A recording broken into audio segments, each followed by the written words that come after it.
Então vamos lá, pessoal, dar continuidade agora com a sexta questão, que diz assim: a respeito dos direitos e das garantias fundamentais, julgue o item seguinte. O cancelamento da naturalização em razão de sentença transitada em julgado implica cassação dos direitos políticos. Gente, como eu disse para vocês na primeira questão, ouviu falar em cassação? A questão está errada. Por quê? Porque o nosso ordenamento jurídico veda a cassação dos direitos políticos, permitindo apenas a perda ou suspensão, certo? E aí, o que a questão diz? O cancelamento da naturalização em razão de sentença transitada em julgado. Qual é esse contexto? Falamos, por exemplo, de um norte-americano, de alguém cidadão dos Estados Unidos, que veio morar no Brasil e conseguiu se tornar nacional, né? Conseguiu se tornar brasileiro naturalizado. E aí, por força de algum motivo, inclusive um dos motivos elencados no Estatuto do Estrangeiro, essa pessoa vai ser submetida a um processo judicial que acarreta na perda da nacionalidade brasileira. Então, esse cidadão que era brasileiro naturalizado, que tinha o pleno exercício dos direitos políticos, por força dessa decisão judicial, perde a sua naturalização brasileira. E aí, o que a Constituição diz? Que estrangeiros, né, não podem exercer direitos políticos no Brasil. Então, se a pessoa era de outra nacionalidade, se tornou brasileira a partir do processo de naturalização e, em uma sentença transitada em julgado, perde a naturalização, ela deixa de ser brasileiro. Consequentemente, se torna estrangeiro novamente e não pode exercer os direitos políticos. Só que aqui não aconteceu cassação de direitos políticos, aqui aconteceu perda. A Constituição elenca pelo menos 5 hipóteses de perda ou suspensão dos direitos políticos. E nesse mesmo dispositivo, que é o artigo 14, ela fala que é vedada a cassação. Então, a questão está errada. A questão 6 está errada porque quando alguém tem a sua naturalização brasileira cancelada por força de uma sentença judicial transitada em julgado, essa pessoa vai ter a sua nacionalidade, vai perder a sua nacionalidade, certo? Inclusive, eu já destaco que nesse caso, ela pode readquirir a nacionalidade brasileira, né? Então, existem sim casos em que a pessoa pode perder a nacionalidade e readquiri-la. Nesse caso específico, né, de perda da nacionalidade decorrente de sentença judicial transitada em julgado, por meio de uma ação rescisória. E o que é uma ação rescisória? É aquela ação que a gente pode interpor quando não cabe mais nenhum recurso, né? Quando a história já chegou no fim, quando o processo já foi finalizado. Através de uma ação rescisória, a primeira decisão definitiva pode ser revista, né? Rescindida. Por isso que o nome é ação rescisória.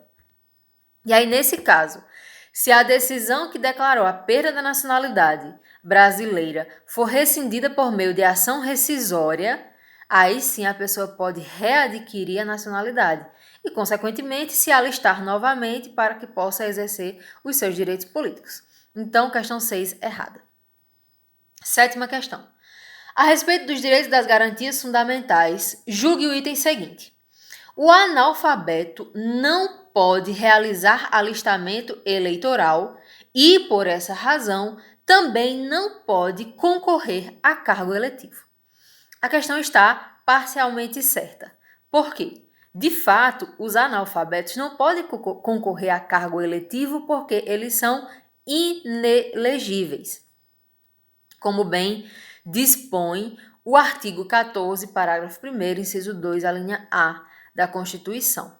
Não, desculpa.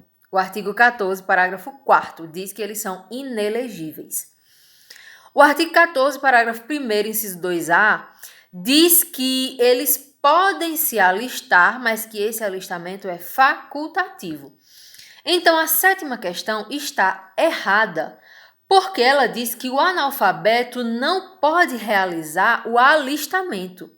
E, na verdade, ele pode, só que é facultativo, né? Não é obrigatório para os casos de analfabetos. O que ele não pode é se candidatar, porque ele é inelegível.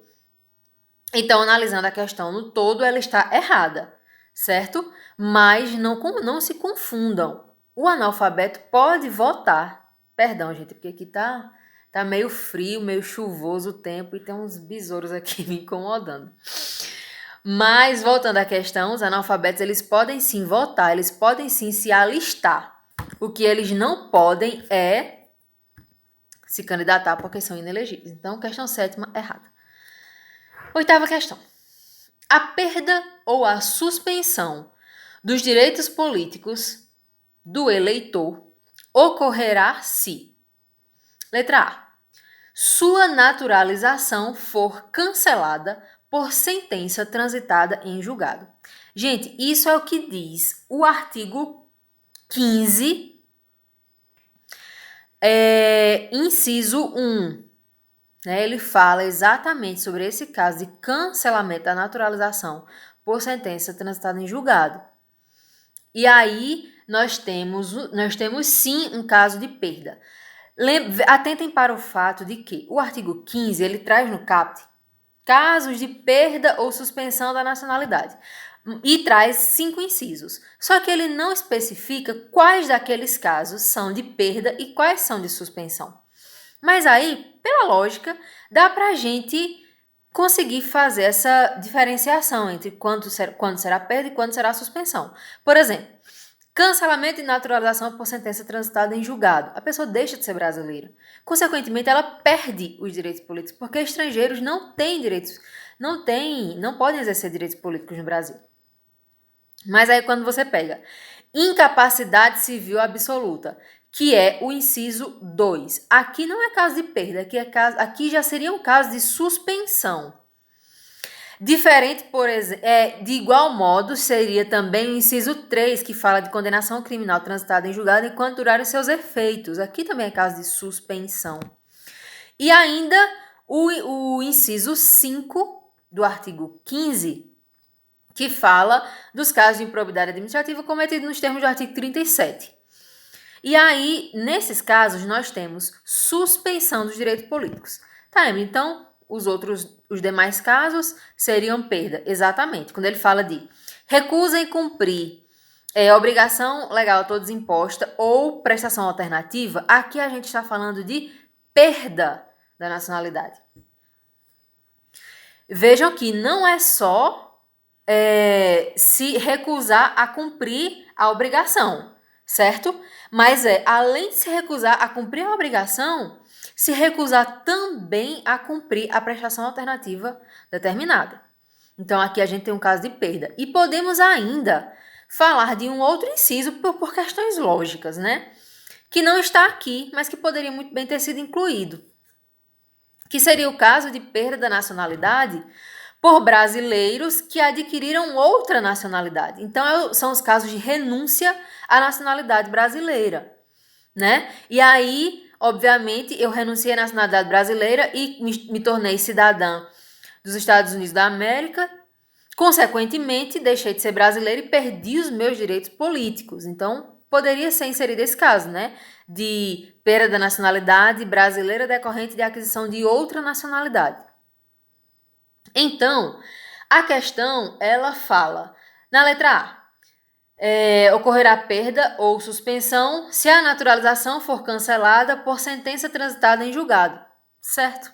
Esse caso é um caso de perda. E a letra B, for imposta condenação criminal ainda que passível de recurso. Errada, porque o inciso fala em condenação criminal transitada em julgado.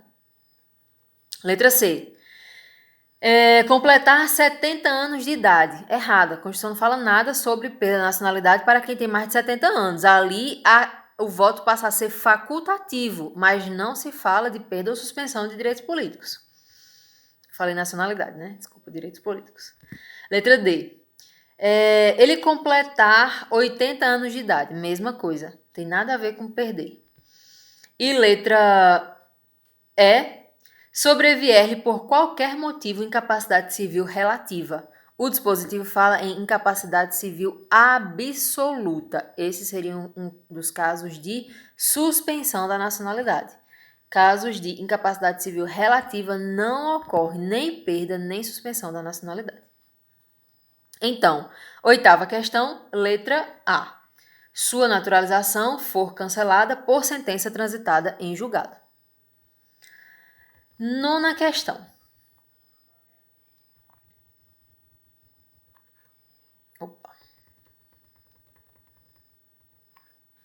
Em conformidade com os direitos previstos na Constituição Federal, assinale a opção correta a respeito do alistamento eleitoral. Letra A.